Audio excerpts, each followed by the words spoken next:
Hoy, hoy, hoy, hoy, hoy, hoy, umisig ka na Pinoy. Hoy, hoy, hoy, hoy, hoy, hoy, umisig. 7, gumawa ako ng sulat para kay Director General Lasso. At yung sinabi ko sa kanya na ako yung ako yung gumawa niyan at ako yung nag-imbestiga diyan. Wala akong kinalaman doon sa pagkakapunta niyan kay Maharlika. Kung meron man, kung sakali man, magsagawa kayo ng investigasyon, willing and able ako na humarap sa inyo. Yun po ang sinabi ko.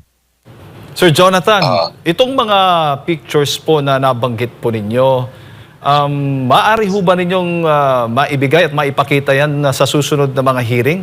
Kung meron po kayong at least may mga nakuha po kayo doon mismo sa mga larawan na yan. Pero kung nga po si Maharlika, kung wala pa ba sa kanya. Kasi magkakasama po yan sa folder. Magkakasama po yan. Kung may mga dokumento na nakarating na nakakasama doon sa nakapaloob, hindi po pwede na wala siyang kopya dyan. Di ba? Kasi yung pictures na yan nakalagay doon sa folder kasama nung affidavit, yung deposition ng witness. Kasi yung mga pictures at saka yung deposition ng witness, merong relasyon yung dalawang mga dokumento na yun, mga pictures at saka yan, at itong mga pre-ops at authority to operate, may mga relasyon po sila.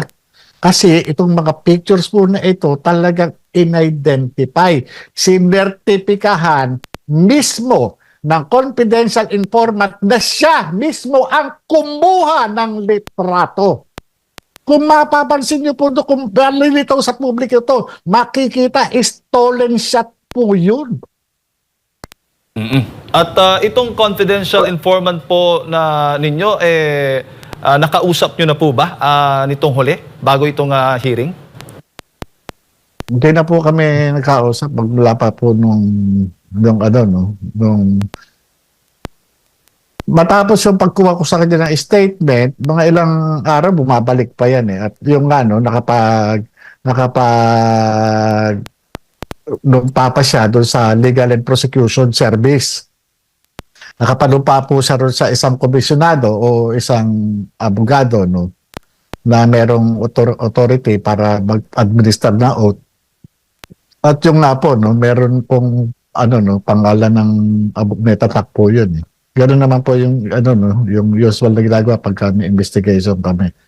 Hindi na kami nakapag-usap pa muli. Pero nagtry ako nung huli kong pagkakaalala diyan sa trabaho na yan, i-discuss ko pa nung makaharap ko ng personal itong si namayapa na pala si Asik Gadapan, dahil sinasabi ni Senator Bato de la Rosa na kanyang mista sa Philippine Military Academy. Sinabi niya sa akin na wag mo nang yan at ayaw ng taas, sabi niya. At pa nga niya, allegedly, binanggit niya yung pangalan ni Executive Secretary Paquito Ochoa na ito yung nag-order sa kanya na wag ituloy yung operation na yan. At yun nga, sabi nga niya, wala tayong mapapala dyan. At baka lang ang abutin natin dyan. Malayo mararating natin, mapapahamak tayo dyan. Yun yung niya. Bukod po sa inyo... Mr. Morales. Yes, attorney. Go ahead po. Mr. Morales, tanong ko lang, itong confidential informant, kasama pa siya doon sa suminghot, doon sa white powdery substance, o siya ba ay isang nanonood lamang, siya ba ay kasambahay? Anong tingin niyo? Bakit niya nakuha yung mga stolen shots na yon? Alam niyo po, doon sa pagkakakuha niya ng meron po siyang access kasi may personal information siya. Hindi mo pwedeng makuhanan ng litrato ng sikreto kung hindi ka kasama. Nandun po sa nandun po doon sa kanyang sinumpang salaysay dahil yung yung initial na pag-uusap namin, inassess ko talaga kung ano itong motivation nitong tao na ito. Kasi bilang ahente no ng PDEA dati at investigador, ang mga nakikita ko motivation, kundi pera, nakagalit, inggit, selos, negosyo, kaaway sa negosyo, kakompetensya doon sa TARP o doon sa teritoryo, at iba pa. Hindi ko sasabihin kung ito ay lalaki o babae. Talagang manganganib ang buhay nitong tao na to. Kaya nga, sabi ko nga po, no, kung ano man, kung ma-declassified ng tuluyan, hayaan ko po yung mismong authorities ang mag-declassify. Kasi nga, meron din akong kakaharapin talagang kung talagang ko to. Kasi hindi po pa po siya naka-declassify yung nilalaman po nung nung epidemic. Pero at least bigyan niyo po kami ng indikasyon. Ito ba ay kapwa alta sosyedad o isang kambahay doon sa lugar na yon, kasambahay?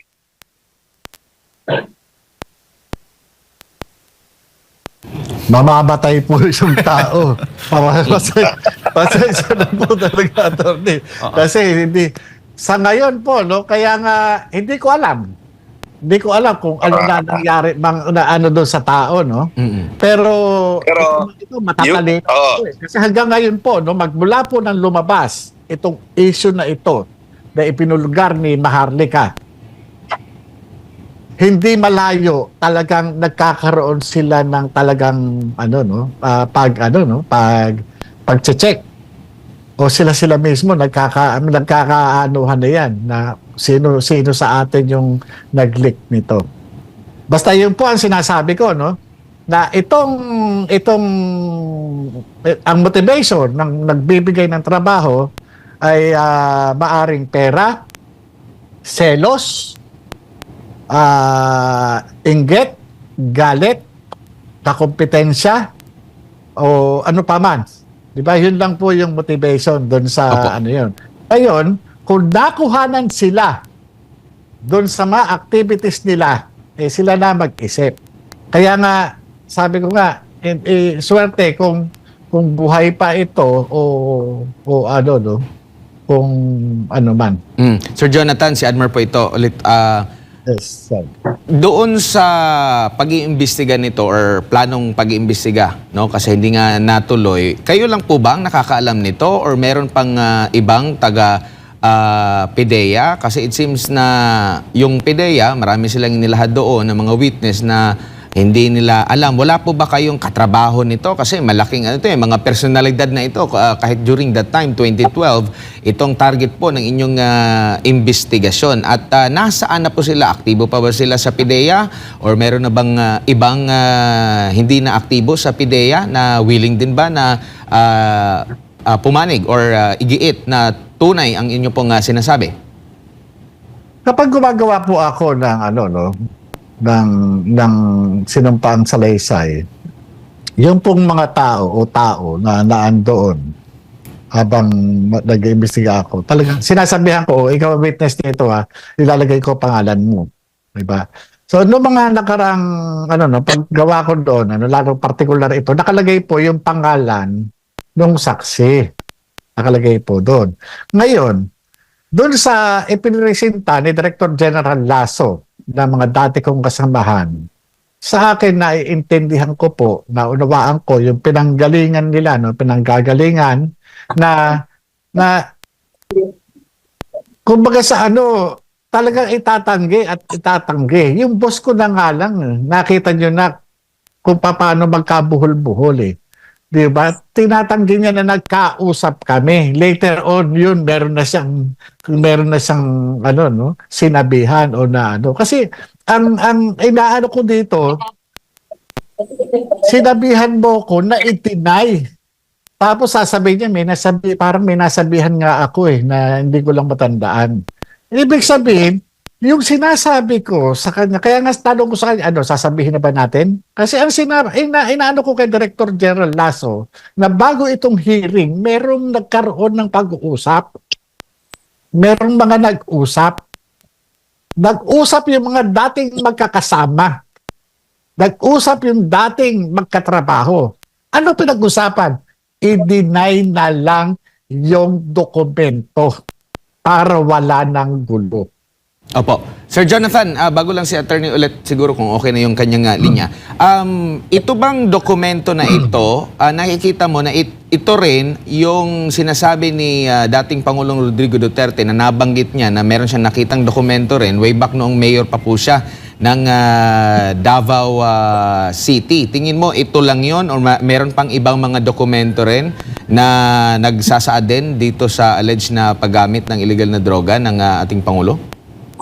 Naniniwala po ako na mukhang kapareho o unless na yung nagsabi sa kanya gumawa ng gumawa ng report o special report. Pero kung mababalikan ninyo yung sinasabi ng dating Pangulo, bagamat Bisaya, pero yung pangalan ng Maricel Soriano, yung pangalan ng presidente at yung institusyon ng PIDEA na may i-re-raid, sa ko po ito po yung mga information na nakalagay doon sa folder. Ito po yun na naandun sa IIS. Ito po yun, hindi malayo, ito po yun.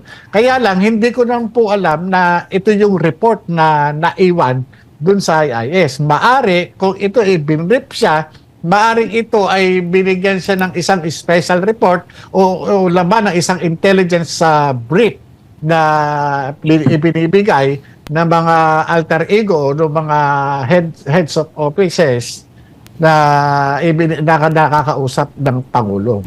Opo, Sir Jonathan, ipinagbabawal po ba sa inyo bilang PIDEA agent, halimbawa nag-iimbestiga kayo, na mag-secure ng sariling kopya doon sa inyo pong dahil baka possible, dahil nga ginipit, baka alisin lahat ng mga nakalap ninyo na mga ebidensya. Ipinagbabawal po ba na magkaroon kayo ng kopya nito? Opo. Hindi po pwede kung yung mga dokumento na yan dapat doon lang. Kahit nga yung magkwento ka Yung magkwento ka na patungkol doon sa classified information, hindi yan Hindi kumbaga itong trabaho sa akin pag diyan para sa opisina, pag sa bahay wala na. Pag umalis ka diyan sa opisina niya, andyan na yan. Kaya ako man, gusto ko man matuloy yan, operation na yan. Wala na ako doon, wala na akong karapatan para hawakan yan. At iyaan, talagang para doon sa mga susunod na ahente na nandyan, sila na magtuloy niyan. Opo, attorney? Mr. Morales, Yes, yung sir. 2012, kung maalala nyo, senador ba ho no ng ating presidente or wala siyang posisyon sa gobyerno ng mga panahon na yun? Alam ko po politiko, kaya nga po kaya nga ang sinabi ko sa kanya, sa pagkakaalam mo siya. Ang declaration po ng confidential informant noon, politician. Kaya politician. Kasi po kahit alam ko pong senador siya, hindi naman po sinabi ng declarant na senador siya, yun lang po yung nagre-reflect dun sa tinitipa kong affidavit. Kung ano lang po yung sinabi. Anong pagkakakilala mo sa kanya? Ano ba siya? Politician po. Yun. Maliban dito, ano pa ang pagkakakilala mo sa kanya? Yun po. Yung ating yung confidential informant, meron ba siyang sinabi na bakit magkasama noong mga panahon na yon si Maricel Soriano at si Presidente? Meron bang sinabi na parang magkaibigan lang sila o meron bang relasyon? Bakit doon sa bahay ni Maricel Soriano nang gagaling yung pagsinghot ng powdery substance?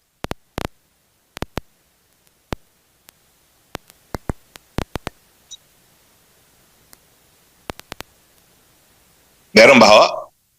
Other than magkakilala sila, meron bang sinabi na special reason kung bakit doon mismo sa pamamahay ng artista Parang- nangyayari. Parang wala ata, hindi, ano, basta ang ano lang, yung mga tao na ano, kasi naka-focus lang po kami doon sa mga litrato eh. Yung ano eh, wala, parang wala ako natanong po na gano'n, na bakit sila, mag-ano ba sila, o ano, no. Kaya, wala po ako natanong na Oo. Nangyari po itong insidente nito panahon pa ni Presidente Pinoy at alam namin na parang dyan ding mga panahon na yan na nagkaroon kayo ng kontrobersiya. Ano ba ho yung kontrobersiya ninyo? Dahilan kung bakit kayo ay natanggal sa PIDEA? Ganito po yun, ano. Yung kontrobersya na yung una nagpumutok dun sa PIDEA po, no. Ito po yung na meron kami natuklasan na isang grupo ng mga na malalaking drug trafficker na nag-ooperate sa Binondo. Ganon din sa ginagamit nila, no, yung National Bilibid Prison na bilang kanilang mga ano, no, yung distribution. Yung nandiyan yung kanilang yung mga nakakulong doon na mga high profile inmate, yun yung ginagamit nilang mga marketing officers. Ngayon, katulong ng Anti-Money Laundering Council, natuklasan po namin yung accumulated na sales ng sindikato ay umaabot sa 200 billion pesos. So, yun po, kami ng nagkaroon ng asset preservation order at ang inabot na nga lang po ng press order ay 130.4 million. So, tinrabaho namin yung mga personalities sa likod niyang Binondo Drug Cartel at nagkaroon po kami ng pagkakataon na maaresto yung isa doon sa mga financier. Nahuli ko po yun doon sa NAIA, Terminal 3, matapos itong magkaroon ng warrant of arrest. At yung isa na bypass ko doon sa May Timog, ako po mismo yung post buyer. At yung isa ay nahuli ko mismo doon sa DOJ nung pa-attend siya ng preliminary investigation. So, patapos po noon, mahuli namin yung pinaka isa sa mga financier.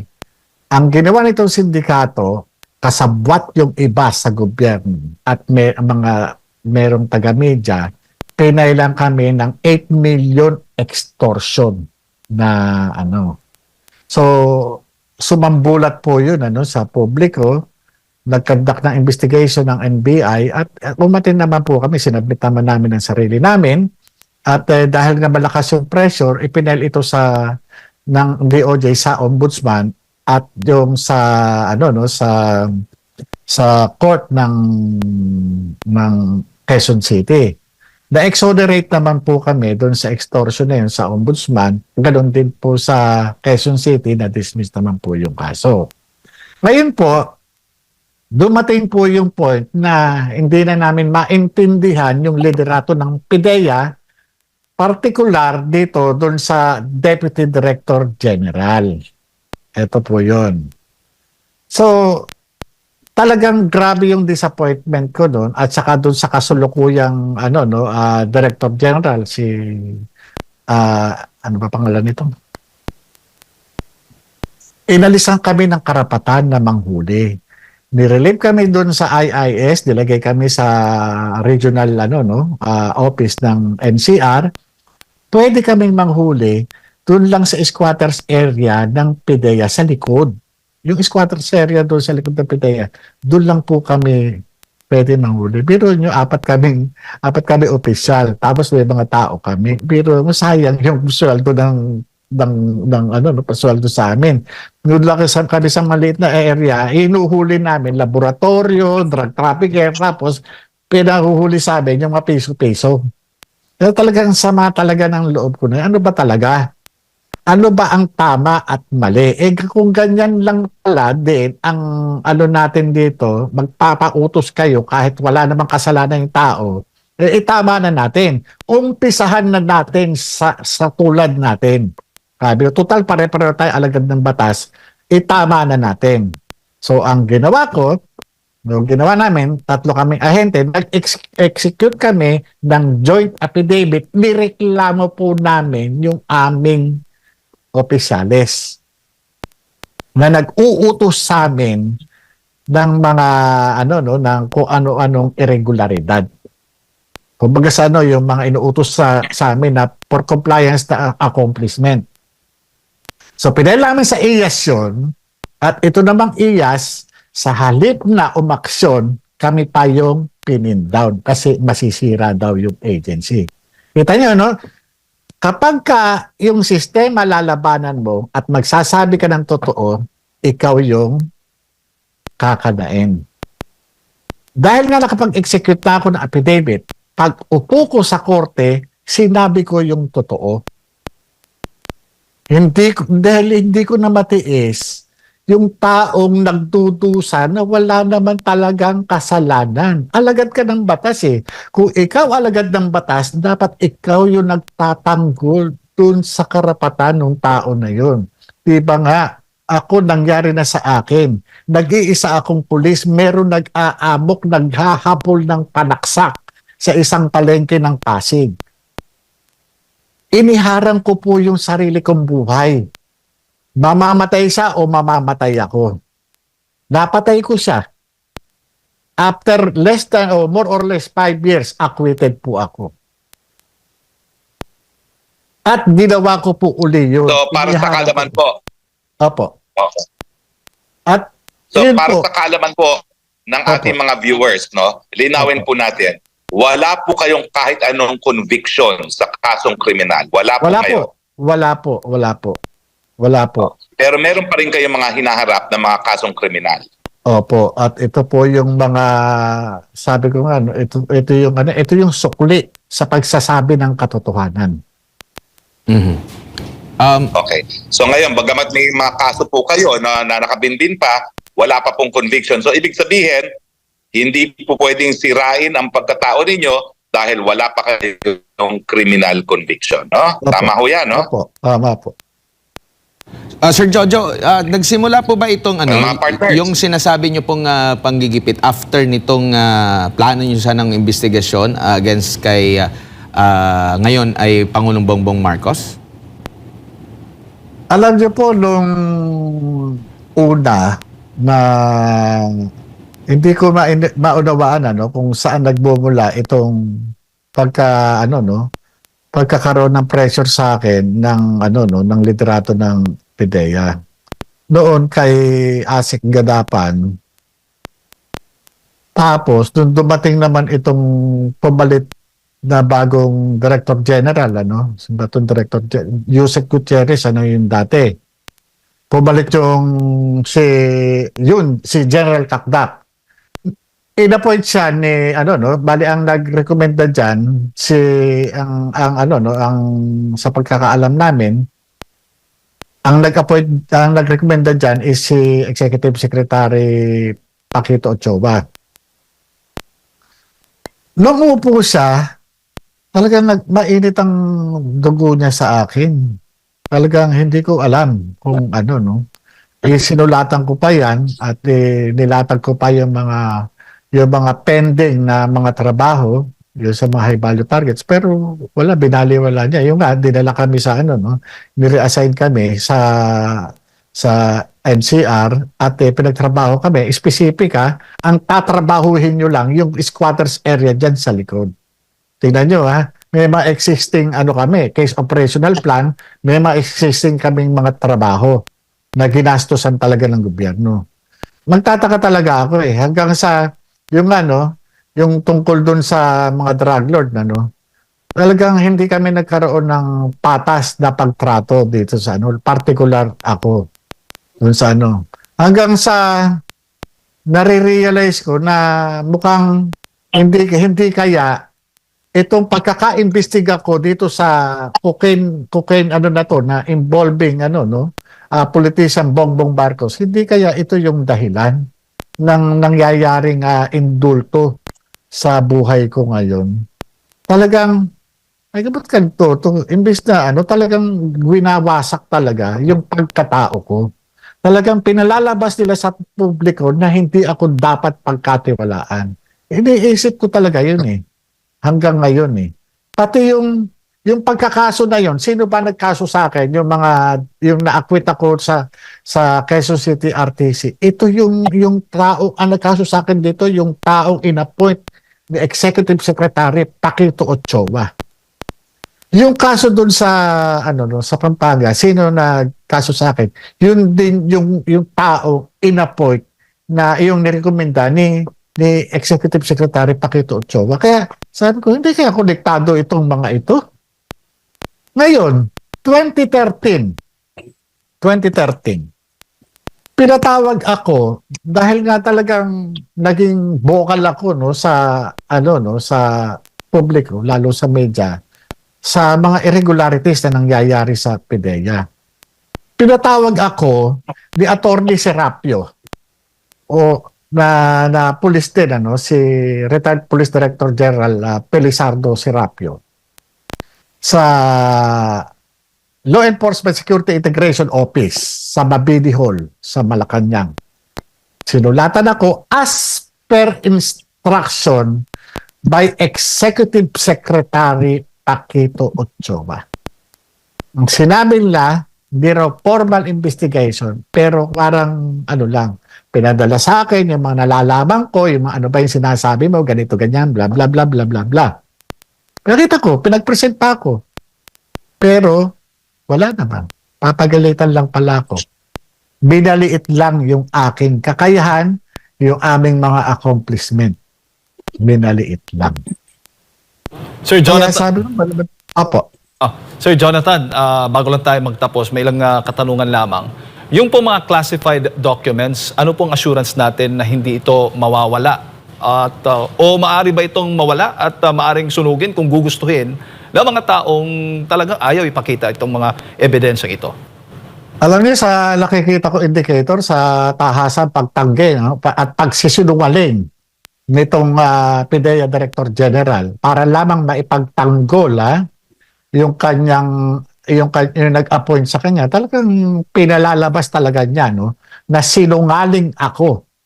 Harap-harapan talaga na pinaninindigan niya, sinungaling ako. Yun ang sinasabi niya. Kasi nga, ito lang yung paraan para maipagtanggol niya yung nag-appoint sa kanya. At kaya yung sa pagsisinungaling na talaga na sinasabi niya walang ganyan, hindi nag-exist. Kaya nga ang sabi ko kahapon sa hearing, ano yung hawak? Ano yung pinapakita? Ano yung sinasabi ni Pangulong Duterte? Kasi yung trabahong Maricel Soriano, Bongbong Marcos diyan sa paghitip ng suspected illegal drugs. Ako nag-imbestiga diyan Kaya iyon, kumbaga kung mismong si Pangulong Duterte, inilaglag nitong mga taga-PIDEA. Saan ba naman kayo nakakita? Kaya ang itatanong ko dun sa May 7, sino ang mas credible? Itong nagpapanggap na tumatay yung abogado nung sinasabi ng confidential informant na politician na si politician Bongbong Marcos na sinasabi ng confidential informant na humihitit ng dangerous drugs, sumisingot ng dangerous drugs, o si Pangulong Duterte? Si Director General Lasso o si Pangulong Duterte? Sino ang merong credibility sa dalawang ito? Sir Jojo, bilang panghuli na lang, after po nitong maisiwalat, kamusta po ang inyo pong pamumuhay sa kasalukuyan po? May mga banta po ba na kayong natatanggap after mangyari po ito, after ng inyo pong paglantad? May iba rin bang mga media entity na nag-i-interview sa inyo para lubos na makuha yung mga impormasyon pa? Sa media entity na iba, wala po Wala pong wala pong siguro dahil na rin sa takot na mangyari sa kanila, yun nangyari sa SMNI. Kasi naka-experience na ako na in-interview ako ng isang na isang kilalang radio station at sinabihan ako na wag na tayo magbabanggit ng tungkol kay BBM. Kasi minsan ako na-interview no March 17, tinanong ako nung isa doon sa dalawang host ng programang panggabi, sa inyong grupo, meron ba kayong meron ba kayong listahan na sabi ko na mga tao na personalidad na gumagamit ng na involved sa illegal drugs. Sabi ko meron. Sa mga politiko, sino ang pinakamataas na politiko ang meron na nasa listahan niyo? Sabi ko, presidente. Kaya nung mga sumunod na interview, after 2 weeks or 3 weeks tayo, bago interview, sinabihan ako, huwag na tayo magbabanggit kasi baka mawalan kami ng trabaho. Pamasara yung istasyon. Pero yung Yun banta po. po, Ngayon, Sir Jonathan, meron po ba? Ano nga po yung tanong Yung niyo ulit? banta po sa inyong buhay after banta. nito, Yung Sir. banta po, sinabi ko po sa Senado kahapon na habang total Sir Marato, Opo. Hello po. Sige po, Sir Jonathan, go ahead po. Ayun, sinabi ko po nga po nung nung pinakahuling hearing. Sabi ko walang ibang tao na mag-iinteresan kasi sinabihan po ako ni Senator Bato de la Rosa na mag-ingat ako baka may mga ibang grupo na pag-interesan ako para palabasin daw na si Pangulong Bongbong Marcos ang may kasalanan. Sabi ko wala naman akong alam na ibang tao na po pwede mag-interest sa akin kundi mismo si Pangulong Bongbong Marcos dahil dito sa issue na ito. Dahil dito sa ginawa kong pag-iimbestiga at pagkuha ko ng statement sa confidential informant na itinuturo siyang sumisinghot ng cocaine. Kasama itong ibang personalidad kabilang si Maricel Soriano. Kaya wala akong ibang tao na naiisip na maaari mag-interest laban sa akin kundi ang Pangulong Bongbong Marcos lang. Kaya nga sabi ko, ito trabaho lang po. Huwag po kayong magagalit sa akin. Kung meron man na dapat patunayan na kayo malinis, dapat patunayan nyo sa pamamagitan ng ng pagharap sa Senate investigation or pagsasubmit sa sarili nyo sa isang scientific method. Ito po yung mag-undergo siya ng hair follicle drug testing. Yun po. Patunayan nyo sa tao na malinis kayo. Hindi totoo yung sinasabi ng ahente na yan. Sinungaling yan. Ito, magpapadrug test ako sa harap ng sambayan ng Pilipino. Diba? Sana ganun eh. Attorney?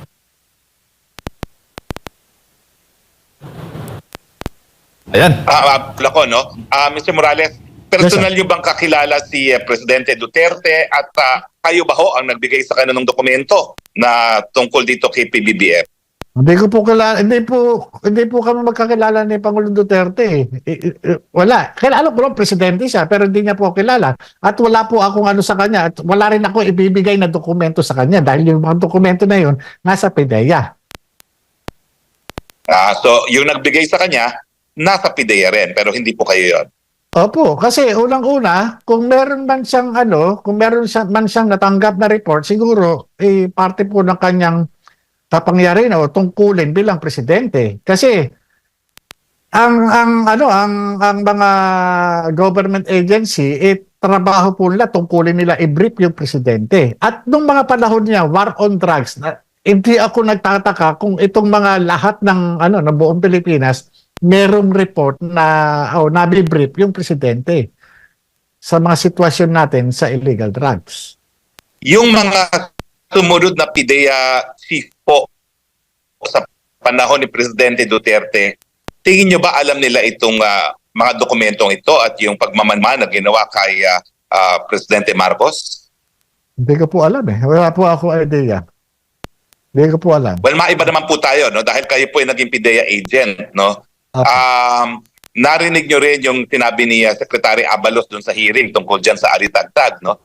Okay. Ano po ang pananaw ninyo na mukhang hulog ng langit ang nangyari rito dahil wala man lang silang intelligence work, no, doon sa sinasabi nilang biggest drug haul in history, no. Ano pong pananaw ninyo sa nagkulang yung mga ahente na nasa likod nitong di umanong biggest drug haul sa Alitagtag, Batangas? Alam niyo po, attorney, no, kahapon po, nung matapos magsalita ni Secretary Abalos, nagpasabi po ako dun sa kay Senator Bato de la Rosa. Sabi ko, sir, magbabat in sana ako noon. Sabi niya, tatanong kita mamaya, hindi mo pa-turn. Pero may mga meron akong mga tanong sana kung yung bang ginawang pagkakahuli doon sa doon sa mga shabu na yon, ito ba ay checkpoint o ito ay anti-drugs operation?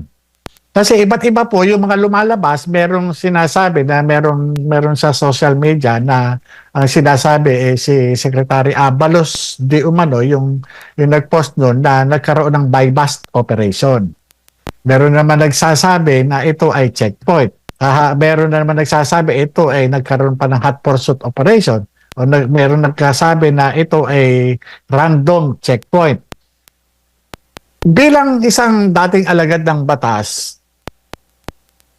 binabalikan ko yung kung paano yung mga legal na proseso o mga legal na kadahilanan kapag mayroong mga mayroong mga nagaganap na paghuhuli doon sa checkpoint. Kasi sa checkpoint, sa pagkakatanda ko, dapat merong andyan yung plain view doctrine eh. Di po ba? Tama po. Pag hinarang ang sasakyan, ang po pwede lang na gawin ng isang peace officer, yung titingnan lang kung ano yung nakikita niya na abot ng kanyang paningin. Hindi kami po pwede na basta sabihin doon sa occupant na sasakyan, buksan mo ito, buksan mo yan, buksan mo yan. Kasi wala kaming wala kaming authority para magdikta ng ganun dahil kinakailangan court order o yung search warrant. Kasi pagre-requestan na po yun. Unless otherwise po, kung meron itong na-commit na krimen o meron siyang initial violation na na-commit. Ngayon po, kung sinasabi naman ito ay anti-drugs operation, yung bang nag-conduct ng anti-drugs operation na nasa checkpoint, sila po ba ay deputized ng PIDEA? Kasi lahat ng mga anti-drugs unit, deputized ng PIDEA yan. Kaya nga hindi ko mo ikaw NBI ka, hindi ko mo ikaw ay PNP, basta na lang ikaw ay magkakandak ka ng anti-drugs operation. Unless ito ay mahuli mo ng talagang in flagrante. Kumbaga talagang kumbaga aksidente. Pero kung ikaw sasabihin na ikaw ay nagkandak na anti-drugs operation, dapat deputize ka ng PIDEA. Pag deputize ka ng PIDEA, armado ka ng pre-operation and coordinating sheet o meron kang authority galing sa PIDEA. Ultimo nga kami, PIDEA agents na. Required pa kaming kumuha ng pre-ops and authority to operate, di ba? At iyan ipapasok namin sa National Operation Center o sa Tactical Operation Center para po iyan lagyan ng control number at bibigyan kami ng Certificate of Coordination. Ito po yung presumption of regularity na talagang lehitimo yung aming gagawing operation. Di ba? Kaya ito, ano ba ito? Aksidente sa pamamagitan ng checkpoint? Paano?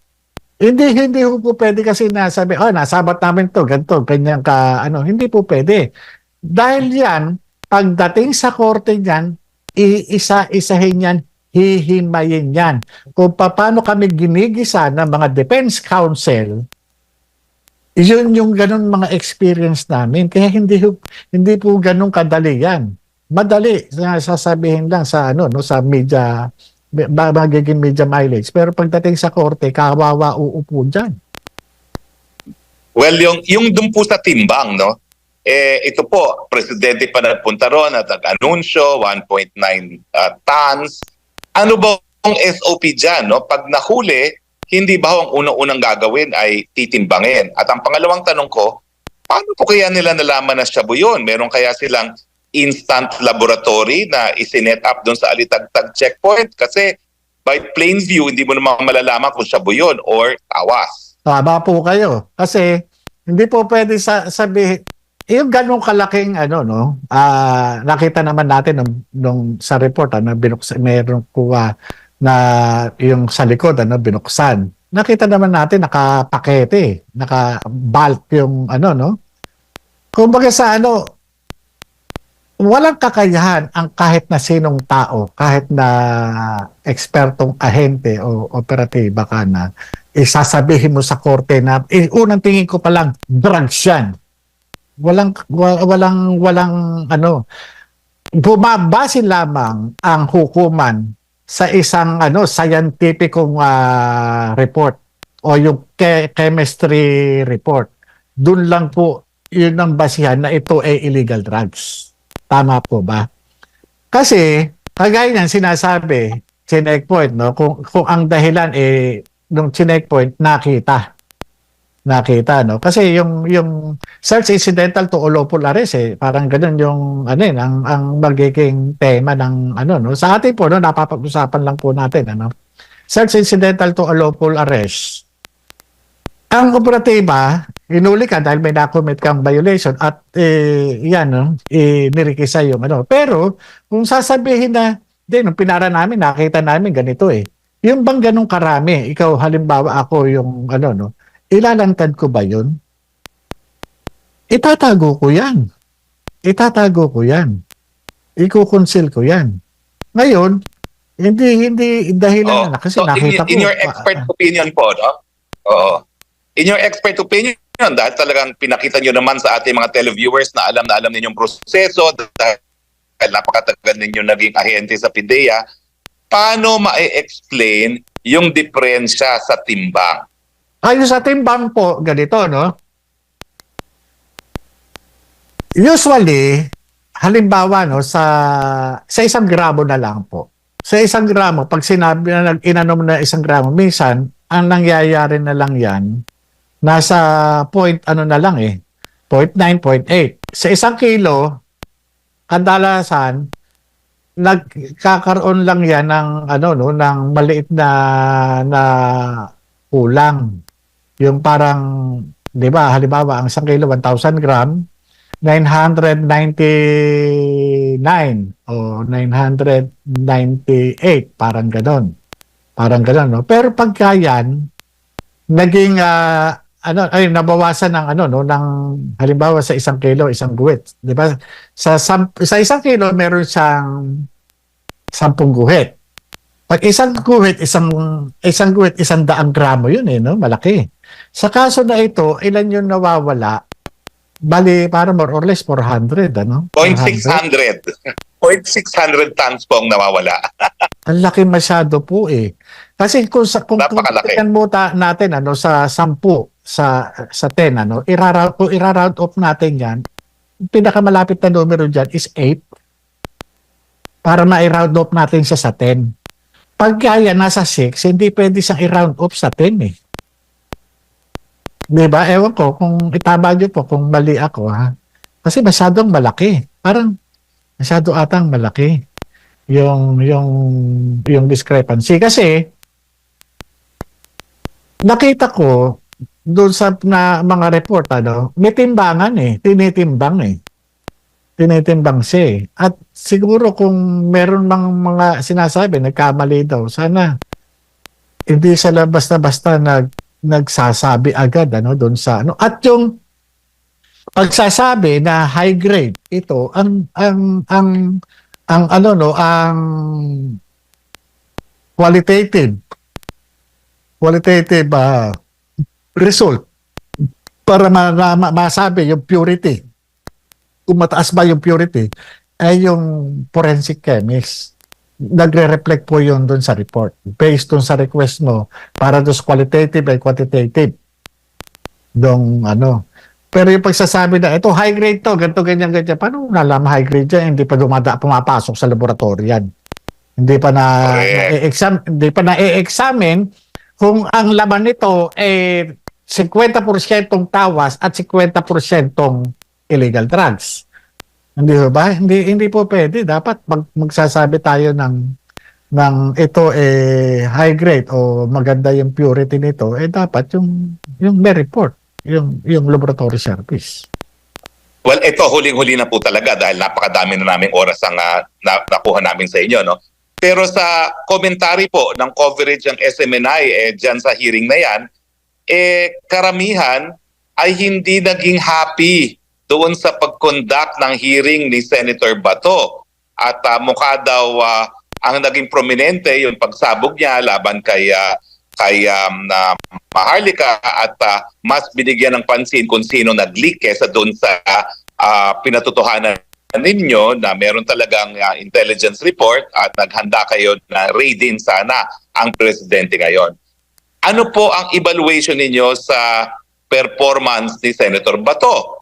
Kayo ba ay kontento na patas lamang siya o merong kinikilingan? Alam nyo, sa akin personal opinion, sa kalagayan ni Senator Bato, mahirap po para sa kanya na yung ganyan, kasi unang-una sa tingin ko sa kanya, yung mama talagang ginawa naman niya yung kanyang trabaho. Nag-iisa siya. Pangalawa, yung pagkakataon na ipinustro niya, yung bang pinustro niya yung investigation, natuwa na po ako doon dahil nabigyan po ako ng pagkakataon para formal kong panumpaan yung mga information na nasa aking puso. Yung mga nalalaman ko, yung personal knowledge ko dito sa nalaman itong mga classified documents na ito, no? At yung mga pagkakataon na nabigyan ko ang Senado sa pagkakaroon ng sa doon sa mga information na na-elicit nila sa akin at pumasok doon sa record ng Senado, sa akin sapat na po sa akin yon. Kung meron man pong pagkukulang ang butihing senador o kung meron man siyang mga pagpuri o doon sa kabilang partido, yan naman po dahil pagdating po nung pagre-resolve po ng investigation niyan, lalabas kung ano po yung mga na-elicit na information doon sa investigation po na yan. Sana po, kung ako sa akin lang po, bigyan na lang po natin ng benefit of the doubt yung tao at mahirap po para sa kanya dahil ang issue rito ay yung involvement ng sinasabing na yung presidente daw ay di umano ay bangag o gumagamit na base doon sa confidential informant. Mahirap para sa kanya dahil nga siya ay identified doon sa dating Pangulo. Mahirap po din sa kanya na para bang ginagawa niya lang yung investigasyon para sa ang magbe-benefit is yung dating Pangulo. Mahirap po para sa kanya. Sa tingin ko lang po, sa akin, personal na opinion ko lang po yun. Pero ang maganda po dito, napanumpaan ko po yung aking testimonya, na ilabas ko po yung ibang mga personal knowledge ko kaugnay po doon sa ginawang investigasyon sa PIDEA at doon sa napatotohanan ko na original o totoo yung mga dokumentong inilabas doon sa social media at nakaharap ko yung mga taga PIDEA at nakita naman po ng taong bayan na namalas nila kung sino yung nagsasabi ng totoo at nagsisinungaling doon sa palagay po nila.